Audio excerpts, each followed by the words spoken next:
This video is part of a longer conversation that I had with Jon Quast, which I will link to in the show notes, but it's really exploring what the real use cases are and what's happening under the hood in cryptocurrency. This is something that I want to cover a lot more on the Rive project. So if you're interested in crypto and disruption that is coming from the crypto space, not just where a token is going on a day-to-day basis, subscribe to the Rive project. This is going to be something that I think is going to be developing over time. There's a reason that big companies are interested in cryptocurrency and testing out what they can build on the blockchain.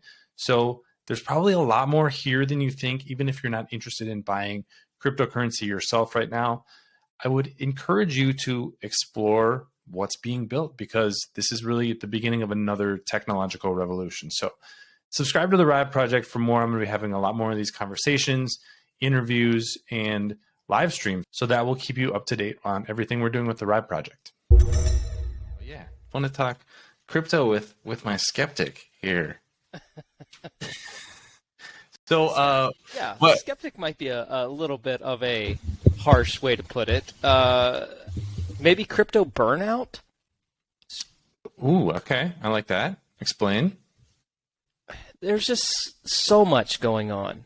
So much going on in 2021. And you knew that most of it was probably not going anywhere. And then a lot of it did go nowhere. Mm-hmm. And so we're in this weeding out phase. It's just mucky. And I think I got tired of waiting in it. Yeah, I mean, that's totally fair. And I think, in our discussions too offline, I think I'm more excited about the process, maybe, is one way to think about it than you are. Because I'll send you notes about, hey, here's this cool thing that's going on. And you're like, how the hell do you keep track of this stuff? Like, what are you doing, you psychopath?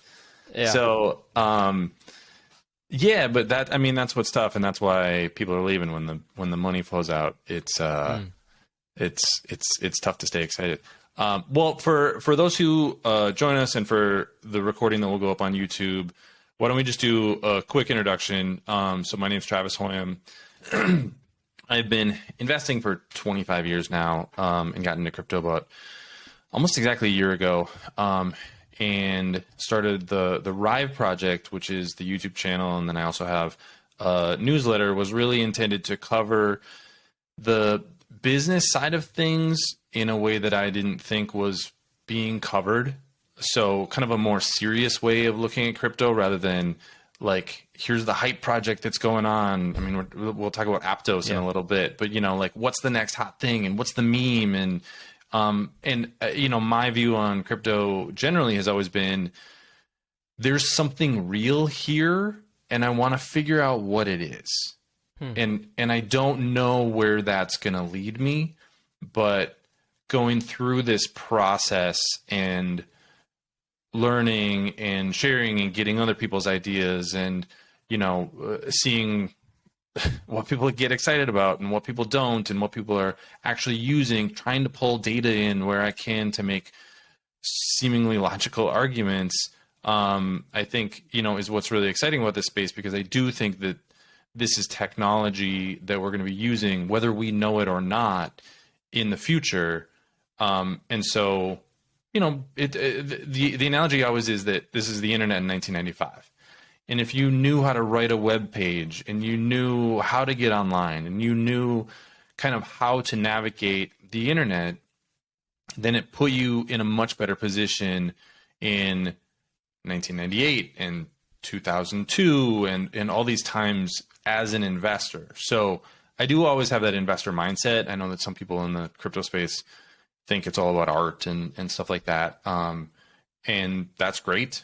But I do think that there's like real businesses that are going to be investable. And we're in this weird gray area. And so that's what the, Rive stands for or means explosive disruption. And I think there's going to be a lot of disruption coming from the world of crypto, whether people even know it or not. And so that's what I want to explore. So that's what the Rive project is all about. And I've got a newsletter that I put out periodically covering NFT projects and kind of interesting things that are going on. It's content that doesn't really fit in the Motley Fool universe, which is kind of both of our day jobs. And then, here on this channel, I try to cover that intersection between disruption and investing. And, how do we make sense of all this? So there's my diatribe. John, tell me a little bit about yourself. Yeah, I like a lot of the things that you just shared there, Travis. And I would say, well, just generally, okay, my name is Jon Quast, and I've been investing for maybe about 10 years, so much less than you, Travis. And we've talked before. My early days of investing was discovering Fool.com by accident, really, and stumbling across a lot of articles that really piqued my interest. And a lot of your articles were the ones I was reading at the time. Very interested in solar at the time. You were a big writer in solar companies back then, still are. But yeah, been investing in stocks maybe for about 10 years, but cryptocurrency since about 2018. I believe that was when I made my first purchases of both Bitcoin and Ethereum in equal amounts, just 50-50 portfolio there. And the reason why, very similar to what you're talking about, I studied enough of it not to understand it completely and to say that I'm going to set up my own mining rig in my home. I didn't know all of the ins and outs, but I had researched it enough to realize that there is something in this space. I don't know what it is. I don't know where it's going to go or what the ripple effects will be. But definitely, it's not nothing. What really convinced me that it wasn't nothing was when, Bitcoin fell how many times? 90% or more, only then to go back up to all-time highs and all-time adoption. So not just the price is going up, but you're seeing more people getting into the mining and more people joining this network. It's like, this is happening even though the price is dropping at times 90%, just completely crashing, and yet it's still going on. This isn't just a fad. This is something that has something to it. And so to me, the most logical, if cryptocurrency is going to be a thing, at least this is how I was looking at it in 2018, if this is going to be a thing over the next 10 years, either Bitcoin or Ethereum is probably going to figure in somewhere. So I'm going to buy 50-50 of that. Because all the other altcoins at the time just really didn't know how to make heads or tails of what was real and what wasn't. So, yeah, just curious, Yeah, and I think that's the way to come into this space. I mean, anybody that talks about crypto like they know what's going on is just turn it off. Like, mute them. We're all figuring this out, and I think even the leaders in the space who are honest and, will ask questions and be trying to figure things out in public. I mean, I think Anatoly, who is one of the co-founders of Solana, is really interesting to follow on Twitter because you can see the process happening kind of live of the way that he's thinking about, okay, what do we need to build for this blockchain to be what I think it can be in the future? And that's really interesting and encouraging if you have a view of the crypto world like I do, that we're actually going to be using this to do stuff and not just store value. That's one of the reasons I've never understood Bitcoin. I think I missed out on that for a really long time because I don't get it. I don't get gold. I don't get Bitcoin as a result. I just don't. Why, if I want to store value, why wouldn't I buy real estate? That's actually a real thing. But anyways, that's another diatribe. Well, I'll try to be respectful of your time. I think we had a couple things we wanted to talk about. I'm going to let you play the host role, even though we're on the Rive Project channel, and we'll chat about a couple interesting topics here. Yeah, and definitely, and I am really going to enjoy this from a learning perspective because I think that I have a lot of the questions, and hopefully you have a lot more of the answer than I have. But specifically, we'll try to figure it out together.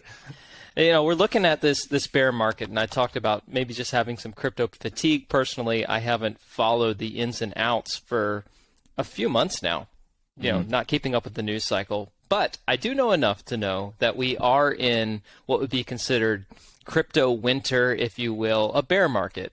We are in a time where the activity is dropping. At least on NFTs, the trading volume, right? And then the prices of cryptocurrencies are falling across the board. We're in a bear market. And one of the things that you were noticing was that maybe decentralized finance, DeFi, holding up relatively well.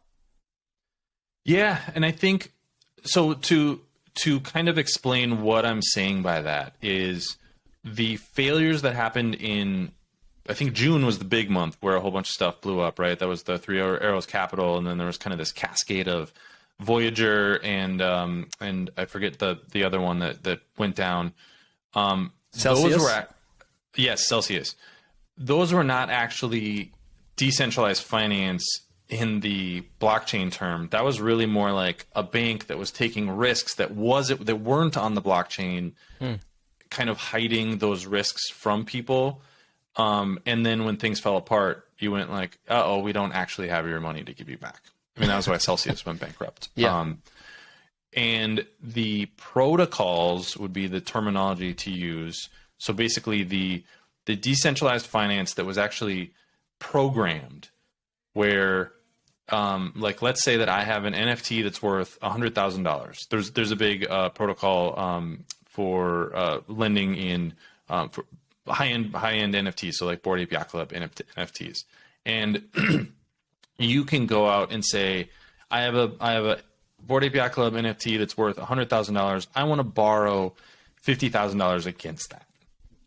And then there are rules, just like there are in the stock market, where that says we're going to pull data from LooksRare and OpenSea and a bunch of other markets and figure out what the floor is. Basically, if we had to liquidate this right away, what could we sell it for? Then we're going to give ourselves a margin of error. And so, excuse me, if the value of the NFT falls to, let's say, $70,000, we're going to give you notice, but we're going to take your NFT and we're going to liquidate it.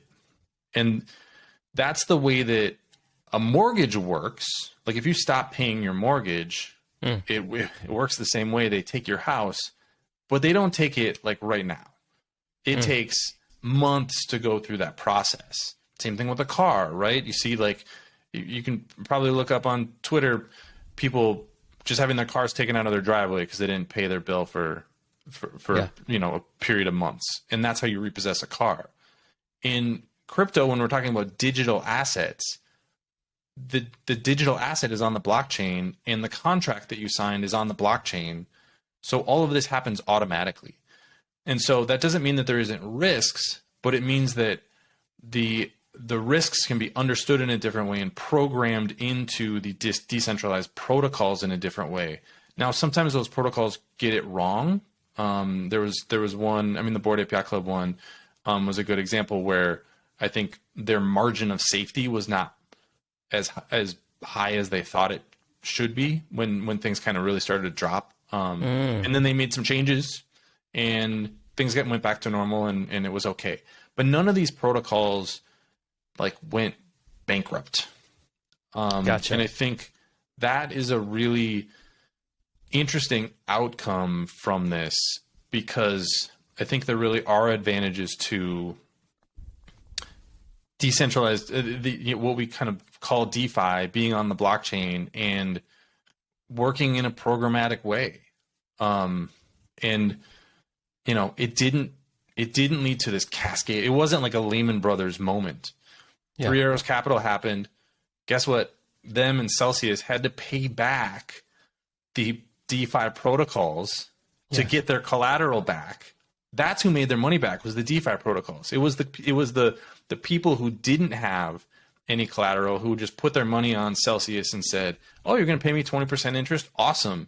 I will take that." They were the one that lost their shirt because there was nothing backing that up. But the money that they borrowed from other protocols, and they said, "Hey, we'll give you our Bitcoin so that we can, borrow money to do other things." They got their money back because they were holding the Bitcoin and saying like, "No, we're not gonna, like, we need this back. This is the deal. This is the contract." So I don't know if you had anything to add there, but I think that's an interesting takeaway over the last 6 months or so, is that the crypto world didn't collapse, and is because a lot of these contracts were on the blockchain. Well, I guess what comes to mind is that, when you're dealing with a person on the other end of a contract, that person can do things, right? And they can act within the bounds of the contract. They can try to do things outside the bound of the contracts. There's loopholes. There's all sorts of things. But a computer, what you're talking about, I mean, we're programming these contracts. It's very objective by the terms of the contract. Depends on how well the contract is written, I suppose. But you have these people, like these subjective parties that you're working with. You're putting your money up there and they're promising you one thing, but that promise may not come to fruition. That is what we're seeing get flushed out. That's what's failing. But what you're talking about is these computer DeFi, like truly decentralized. This is not a person on the other end. This is a computer, and the computer is going to follow the code. That is what is proving to work. Yeah, and to just compound on that, and this is the kind of stuff that gets me excited for the future. Think about contracts. Like, why can't we move a huge chunk of contracts onto the blockchain? So now it's not on a DocuSign document, and now I have to take this document to a courthouse to get it enforced, to get, whatever. Like, I just think I am of the opinion that the blockchain is going to really open up advantages for people trying to start businesses and then invest in businesses. The SEC is really having a hard time understanding that this might be a good idea. That NFTs could actually be a security, heaven forbid. I think eventually we will get to the point where, Jon Quast wants to start Quast Crypto, and he says, here are the things I'm going to do. I want to raise $20,000. I'm going to sell these NFTs. Here's what you get for that. And you write it all in a contract, and that contract goes on the blockchain. And then me as an investor, I can say, I either want to buy that or I don't. As opposed to now, if you want to go out and start a business and raise money, first you got to go to a lawyer. Yeah. Then you got to find investors. You can't just like put out a tweet and say, hey, I want to raise 20 grand. Who's got some money? Because you have to find the right qualified investors, and they have to be friends and family, or they have to. It's so convoluted. And we can get to the point where, especially if you're building a business that is on the blockchain in some way, shape, or form, and there are examples of that, why not fund that on the blockchain and have programmed in there this amount of money goes to the DAO or goes directly back to NFT holders or whatever. I mean, the options for business models could be really vast. We aren't there. That's not what we are doing today in most cases with crypto. But I think the DeFi, what happened with DeFi this summer was really telling that this can work if we do it well. So my opinion, maybe we won't get there, but. Well, you kind of alluded to it a little bit here, and so maybe we should just dive fully into it.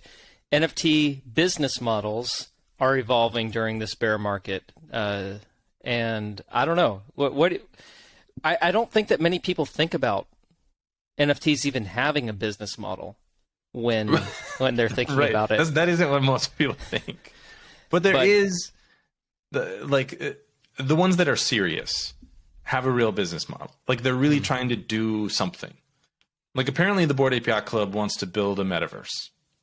I don't know that that's why people were buying Bored Ape Yacht Club NFTs in summer 2021, but apparently that's what Yuga Lab wants to do, is build a metaverse. So that's their business model. You're going to have some asset in the metaverse. There are other examples. I did an article on Anybody's, which is an NFT project that's using NFTs to represent both. If you mint one of their partnership NFTs, you get both a real life good. So in the case of their last drop, it was a sweatshirt, and you get a metaverse good. So you get something, both a physical asset and a digital asset that you can attribute whatever value you want to that. But that's I talked to the founder, and what he said is you can get even big brands really excited when you say we can sell out a 10,000 unit drop in 3 minutes. Like, Wow. That's what I equated it to was like the Nike sneakers app where they go, hey, we're Yeah. gonna drop this a limited number of Jordan brand shoes, and that's it. You either are awake at 5 a.m. to buy them or you're not, and you're gonna miss out. That's essentially what they're trying to do with. They just announced a partnership with Toys R Us. We don't have a ton of details about that, but there are benefits that the original NFT holders are going to get in the token that they earn, that you can then use at Toys R Us and buy a plush toy or whatever it is. And so there are interesting things going on there. The finance one is a little bit more straightforward. There's a Helios is a NFT project that is building kind of like a Stripe type competitor, but on the blockchain. You can just go out and, I think I have a link somewhere on Twitter, and you can send me USDC or Sol just as like a, hey, buy me coffee. I think that's how I set it up. I was just like playing around with it.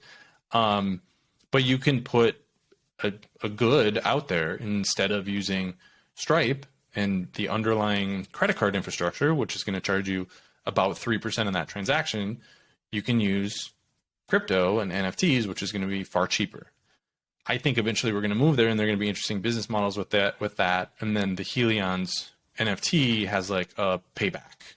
So holder or the NFT sort of funds the business early on, and then they say, and we're going to contribute this percentage of revenue to the DAO in this case.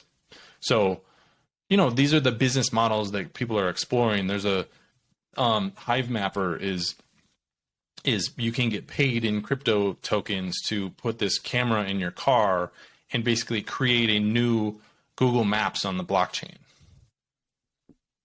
I don't know. That's interesting.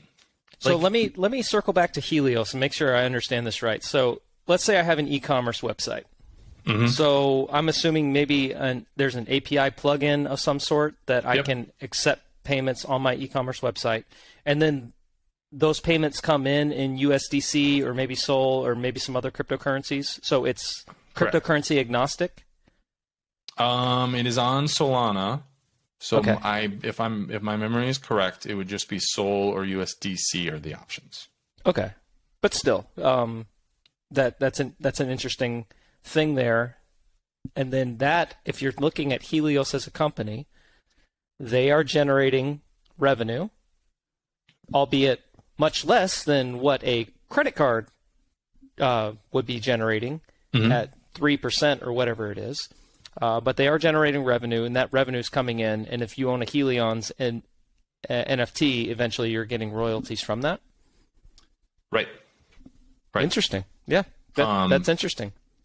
Yeah, and so I think what the last 6 months specifically has done is it's flushed out a lot of the bad NFTs. The slow rugs, I think, would be the best way to put it. The projects that didn't really have a business model for generating long-term revenue and actually running a business that's sustainable in some way beyond just like breeding a new NFT or updating your NFT with a different picture or something, these kind of goofy things that a lot of projects did. Now they're starting to, the ones that are lasting are really building businesses and some of that software that is for sale. Blocksmith Labs is an example of that. I don't even understand their stuff all that well because I'm not a programmer, but people use that.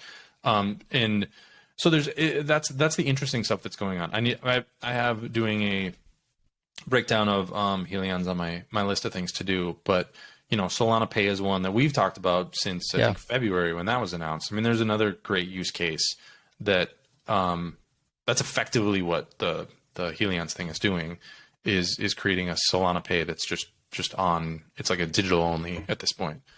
So there's interesting things going on, and that's what I'm here to explore because something is going to be the next Google or Stripe. Google was started in 1998, and they tried to sell it for $1 million, and now it's a $1 trillion company. Something big will come out of this, but I don't know what it is or where we're going to find it. But if I'm digging, hopefully it can find something valuable. It reminds me of something that you said at the start, like with Anatoly from Solana. We're seeing so much happen in real time, like we're seeing it play out live. And that's something that we didn't have when the internet was being formed in its nascent days, because you didn't have the internet yet. Right. So now we have the internet, and we're so much more connected in all aspects. We're connected with friends, we're connected with strangers, and we're connected in daily real time. And that's not something that existed pre-internet. So as the internet is being concocted in basements and all over the world, you didn't see all these iterations and evolutions and thinking, okay, well, what are we going to do with this? And what about that? You didn't see that happening, but you see that happen in real time with crypto. And I don't know. I don't know if for some people that, like, seeing so much confusion and so much discussion and uncertainty, I don't know if that holds some people back completely, but I'm sure it was no different from the early computer days, early internet days. We just didn't have a front row seat to it. And money wasn't involved. I think that's the other really confounding factor, is you had a bunch of people that came into crypto and money was the motivation. And yeah. I mean, if you were hyping chat rooms in 1995, like, who cares? Like, there was no money to be made. And now there is, and that's not always a good thing when you're developing something like a new technology. I just dropped a link to the Helio website in the chat. So if anybody wants to look at that, I'll put that in the show notes as well when we publish this. But it's an interesting project to look at, because I think they're building something real. Speaking of money, corporate money coming into the cryptocurrency space, even in a bear market.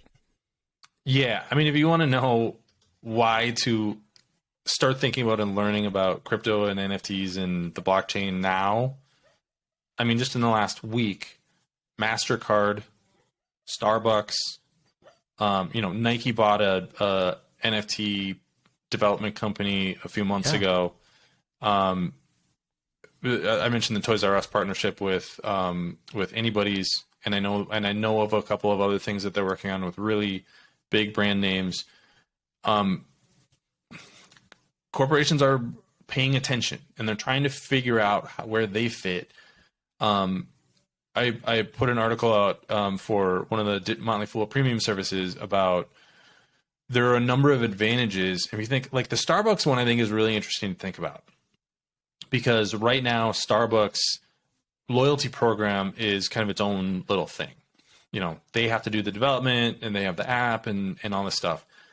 If you put it on the blockchain, now you put some of that development on the blockchain, and potentially you can get people to, now if I have a Starbucks NFT, let's use Solana because that's the one I'm the most familiar with. I have a Starbucks NFT in Solana. Now you know that I have a wallet. You also know that I probably have some crypto, or we talked about those credit card fees. Now I can just give you the option, hey, do you want to pay with USDC today, or do you want to pay with a credit card? And as we move down this line, it's like Trojan horsing crypto's way into being really the rails that the economy is using. And for Starbucks, I mean, I don't have the numbers off the top of my head, but if they eliminated assuming that all of their transactions are credit cards, which I assume a vast majority are, if they eliminated that credit card fee, their net income would go up like 60%.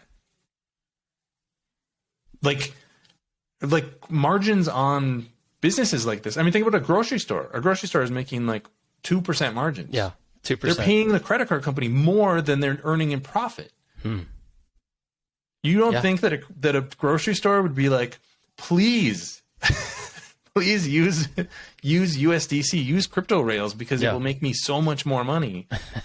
I saw Walmart's chief technology officer? I don't remember which one it was, but talking about how crypto is going to play a part in Walmart's future. Yeah, and you look, if they're paying attention, this is not a fad. And they're looking at this in very real ways. They're not looking at, trading monkey JPEGs. They're looking at how can this help our business, and I think there's a lot of options. There's a lot of really dumb things they're going to try, to be really fair. Sure. Because they don't know what they're doing, and that's always what corporations do. But the fact that they're putting money into this and exploring should tell you everything you need to know about how serious this is. Well, and somebody at some point, if enough things get tried, something that works well and that consumers like will be stumbled upon. Even if it's by accident, somebody's going to come across, this is where we're actually going to start going. And then once it starts working, everyone will emulate it. Like success, businesses aren't dumb. Otherwise, they wouldn't be in business. They see what's working with other companies, and they will go that way. So we also don't know where the point of value is. I think I don't know the exact number, but there was something like 40 search engines built before Google. So, there was a bunch of attempts at this, and then they finally cracked it. I was writing an article trying to make sense of where we're going with this last night, and I went back to, I remember in college, so this would have been in about 2000, and chat rooms were all the rage, right? There was nothing useful going on in chat rooms. It was just like, hey, this is cool. We can be on the internet and chat with other people around the world. Like, that's just an interesting thing. Absolutely. Fast forward 10 years, WhatsApp is being acquired for, I think it was $19 billion. What is iMessage worth to Apple? You have Slack. I mean, there are real businesses that started with, hey, look, we can talk to each other on the internet. Isn't that cool? And that's kind of the phase that we're at right now is, hey, look, we can send each other NFTs. That's cool. And it's a stupid picture, but what can that be in the future? I don't know. I don't know who the Slack is or the WhatsApp is in this situation, but they're out there. Good point. Well, let's talk about something that I am going in completely blind here, but I know that you are excited about it, and I know that it's something that you wanted to talk to me about, but that's Aptos. Aptos? Aptos. I think I have a Apple tends to correct my it's new words. They don't get the spell check. They don't like that. Okay. Well, so I don't even know the name of this. But Aptos, you said it launched yesterday, and that this is the old Facebook thing? Yeah, so this is the team that used to be building the Facebook. They had a number of names, but they were trying to build a blockchain and a cryptocurrency at Facebook. And so they kind of took that technology and made their own, backed by a few $100 million from Coinbase Ventures and A16Z, Multicoin Capital, kind of the big names in crypto. Started trading yesterday. Right now is down 44% from where it started, but the currency does have, according to CoinGecko anyways, does have a fully diluted valuation of almost $8 billion. So almost worth more than Solana at this point. Now that's based on these numbers. I was trying to research this yesterday because I'm always skeptical about these new things, but this has got a ton of money behind it. What I know was yesterday they were doing, because their mainnet is live, they're doing about 4 transactions per second. So that's kind of where the maturity of this blockchain is. It's not very mature. And we didn't have a full tokenomics. Now, tokenomics is something that I always take with kind of a grain of salt, but if you don't know how many tokens are out there, you don't know who owns them, you don't know if more are coming to the market or sort of what the process is there, then what are you buying? It's like buying a stock and not knowing how many shares are outstanding. So this is one that's getting a lot of attention, at least in crypto Twitter, and has a really high valuation. The reason that I wanted to bring it up is this is another project that I think is getting a lot of hype today and will get a lot of discussion this week. But if you think about something like Solana, there's a network effect on both the developer side. So the network effect would be more developers lead to more users, leads to more developers, leads to more users. This has happened over and over and over again in technology. And the challenge for any of these new blockchains, you might be able to come out and say, like, we have better technology. But if there's no developers and there's no users, then who cares? Right? Isn't it Betamax was a better technology than VHS, but it lost. I forget what the CD Blu-ray, there was a CD equivalent of that, Blu-ray was worse technology than this other thing. This happens over and over in technology where the best tech doesn't win. The tech that people use wins. Mm-hmm. And I wonder if we're past a point of no return with some of these where, there's so much built on Ethereum and Solana in particular. I think those are the two that have the most developers at this point. Are they going to people going to move to Aptos, to Cardano, to Near? I don't know. But I think that's the challenge for all of these is not just saying, hey, well, you're doing 3,000 transactions per second. We can do 10,000 transactions per second. That's great. Can you get 1 million users? Can you get 1,000 developers or 10,000 developers? That's going to be the challenge. And so that's the grain of salt that I'm looking at this blockchain launch with, is that great, it's launched, but it's a really high value from an investment perspective. The upside on Solana at a $10 billion value, market cap, for all the tokens that are outstanding. And this one at an $8 billion market cap, I mean, that's a no-brainer. That's like a startup with this $8 billion market cap versus buying like an established company with a slightly higher market cap. You just don't. Okay, what would possibly be the upside in buying Aptos? So that's my little rant. But I don't know. It seems more like a hype project to me at this point. But if people start using it, then I'll change my mind. What's their claim to fame? Is it that they can be faster than Solana or more secure? Yeah, that's the theory. I think all of these things are great in theory until they actually get used. I mean, this has been the problem with Solana, right? Is like people are actually using it, and sometimes it breaks because they're pushing the number of transactions per second so far. Well, and to me, that's one of the interesting things about Solana. That, yes, I have been critical of that project because of how many times it breaks. But I think that is also a sneaky bull argument for it because it keeps breaking and, like you say, people keep using it. So what's going to get people off of Solana at this point? The whole thing has broken, gone down for 10 hours or whatever it is, and yet people are like, wake up the next day and like, guess we're still using Solana. Like, what is going to kick them off of this network at this point if that doesn't? Right.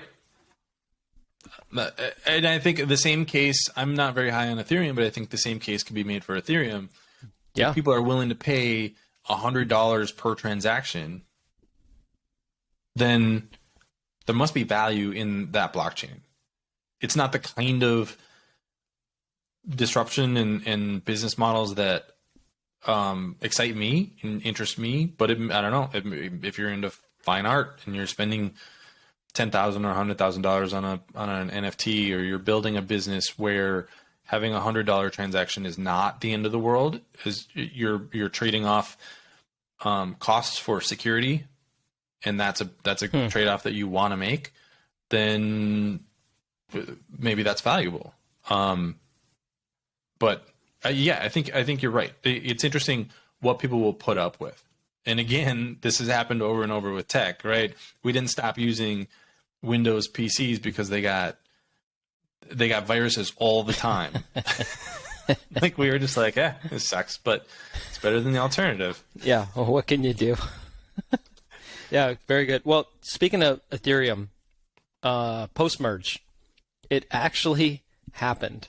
The merge happened. After literally years of talking about it. It doesn't look... I don't know. I haven't looked. I don't look every day, but it doesn't look like the price has basically moved at all since the merge. I mean, isn't it just kind of hovering there? But what's going on with Ethereum? Is it post-merge? What are we looking at? One of the things I think that got missed in the merge hype was what the actual impact of the merge would be. And the biggest impact of the merge is that the blockchain is using less energy. From a user and developer standpoint, there's almost no change. Like, gas fees are not lower, transaction speeds are not higher. There's no major impact if you are a user of Ethereum, except that when you put through a transaction, you aren't using as much energy as your house does in like a month. In one transaction, you're using like as much as a Google search. That I think that's a little bit wrong, but on the right scale.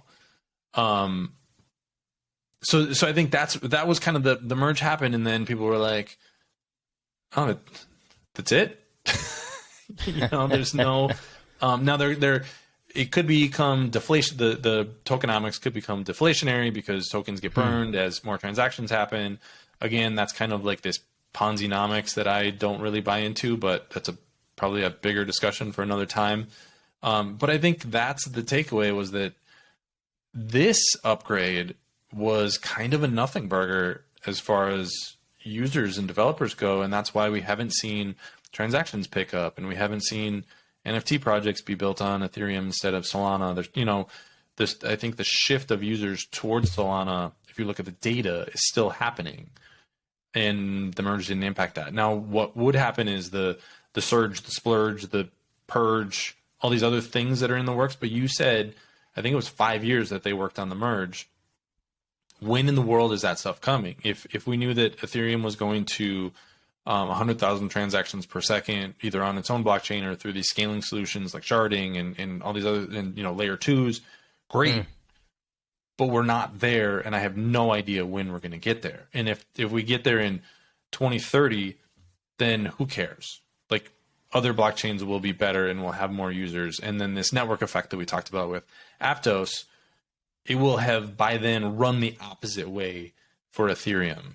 Would be my thought, is that people will eventually get fed up and go, I mean, look at the volume on OpenSea. There's more NFT trading going on Solana. So if you are into NFT trading, like, you most likely have shifted over to Solana at this point. If you're building a business and the volume is on Solana, and that's lower transaction costs and, faster speeds and all that stuff, then that's where you're going to move. You're going to follow the users and follow the money. This is network effects working. So that's what I see. And I just question, I think it's probably something they had to do because Ethereum was using so much energy and got so expensive. But I don't know that it fundamentally changes my view of, using that blockchain. It's still kind of a pain in the butt to use versus other blockchains, to be honest. So, yeah, it's really, really interesting from all the things that you just said. Also, from just a price perspective, I think that a lot of people expected a huge spike in price because so many tokens were going to get locked up in the whole staking aspect of it, and to just see it just completely flatline in price, it's really interesting to watch. I don't know what that means. I don't know. Yeah, and even that piece of it, I think, is interesting to just go through that entire process in your mind. So you think the price will go up because more people are going to lock their tokens into staking, and they're locking their tokens into staking to earn yield, and the yield comes from fees that users of the blockchain are paying to pay that yield to stakers. So what you're effectively saying is you think more people are going to use the blockchain and pay higher fees to use the blockchain, so then I can make money from staking. And I think that's exactly the opposite. It's like the incentives are wrong. I agree. The incentives for Ethereum is for fees to be high, if you're a user or a developer, why would you want to go to a blockchain where the incentive is for fees to be high? Yeah, and if you're hoping that people are going to use it, but you're also saying that we're building this so that the price goes up, it's hard to get actual usage from a transaction point of view if people are viewing it as an investment that I'm holding on to because it's going to go up. Right. And a lot of blockchain or a lot of cryptocurrencies are that way. This isn't unique to Ethereum. I think it's one of those conundrums that people want the price to go up so that more people are interested in it. But if the price goes up, then it lowers the incentive to use it in many ways. It's a conundrum. Yeah, and if all of those things aren't aligned, then I think this is one of the things that a lot of people struggle with Solana is like, what's going to drive the price higher? And my general thesis is like, well, it's like a currency. Yeah. Right. So if people are using it and the money is flowing through the system, then the price will go up because people are using it and people see value. Why is the US dollar rising in value versus every other currency around the world? Because right now people want that more than they want, and they want to use that currency more than they want to use other currencies. So the same should hold for the blockchain and cryptocurrencies. Again, maybe my simple mind not understanding what everybody's seeing in this, but that's my general worldview. Yeah. Well, I think that adding simplicity to the arguments is really important when we're talking about cryptocurrencies. Yes. Travis, anything else? I think that's it. I think our live stream worked. That was challenge number 1. We'll see if someday I can get Twitter and LinkedIn on here live, but I appreciate you taking the time, John. This has been. Yeah, you bet. Hey, we used to do this once a week, and so exactly. It's been fun to talk crypto again and try to pull you along in my excitement about things. No, I was talking to somebody just last night. They asked what the biggest changes with my workflow at the Motley Fool was, and I said not a whole lot has changed, except I do not get the regular interaction, the back and forth with other people who are thinking about the same things that I'm thinking about. And there's a lot of value in that, to be able to formulate your own thoughts and express them vocally instead of just written, but then also to have that conversation where you're hearing other things that you haven't thought of, other sides of the coin, and that really rounds out an opinion in my belief. And so there's a lot of value to this. So I'm happy to sit here and spend some time with you on this live stream. Well, I feel the same, and we'll have to do it again soon. Indeed. All right. Thank you, John. I guess I'll close it out here for the Riot Project. Yeah, it's your channel. And John's upcoming channel. We'll have one at some point. We'll share all before that I die. When we get there. We gotta get John on YouTube. I want to hear more of your thoughts. Appreciate everybody who watches in the future, and we'll try to do more of these live as well. May have something from Vegas coming up later this week, so stay tuned for that. All right, thanks a lot. Appreciate it.